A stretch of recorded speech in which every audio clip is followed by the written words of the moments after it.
বসে আছে, একটা মাছও চুরি করার উপায় নেই বাবা।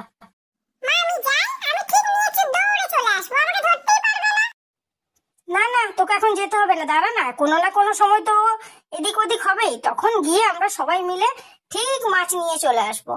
ব্যাস, এখন এখানে আমার কাছে চুপটি করে বসে থাক, যখনই সুযোগ পাবো তখনই আমরা দৌড় লাগাবো।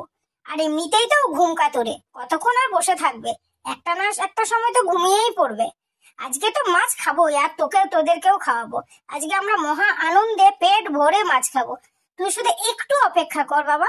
না পুট্টুস আজকে আসবে না, আমি আর এখানে বসে থাকতে পারছি না বাবা, ভালো লাগছে না, কখন থেকে আমি আর পেরে উঠছি না। যাই, আমি একটু বাবা ঘুমিয়ে আসি, এখানে থাক, ওরা নেই তো, মনে হয় না আসবে বলে, আমি একটু ঘুমিয়ে আসি। আমি আর এখানে পাচ্ছি না বসে থেকে, একই তো মাছের গন্ধে আমার খিদে পেয়ে গেল, খুব জোর ঘুম পেয়ে গেছে। না বাবা, যাই। A few moments later. কিরে, মাছ পাহাড়ে না দিয়ে তুই এখানে ঘুমাচ্ছিস? পুটু সব মাছ খেয়ে নিল।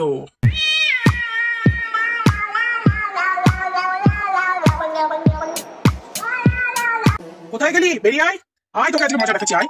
তোকে একটা কাজ দিলাম, তুই সেই কাজটাও ভালো করে করতে পারিস না, হ্যাঁ? আবার লুকানো আছে চেয়ারে তলায়, বেরিয়ে আয়, আজকে তোর পাছুটা আজকে লাল করে দিচ্ছি, আয়, বেরিয়ে আয়। প্লিজ আমাকে ক্ষমা করে দাও, প্লিজ প্লিজ আমাকে ক্ষমা করে দাও, প্লিজ আমাকে ক্ষমা করে দাও।